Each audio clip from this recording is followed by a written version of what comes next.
छटकी दादी छटका भाग गेली हंसवा कत छ नानी गाउँमा म्या कत छ बहिनीको भिडियो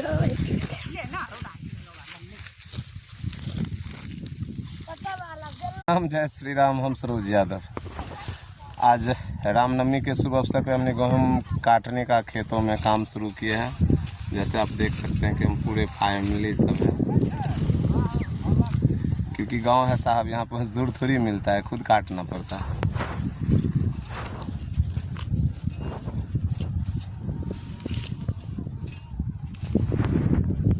बोलिए कुछ।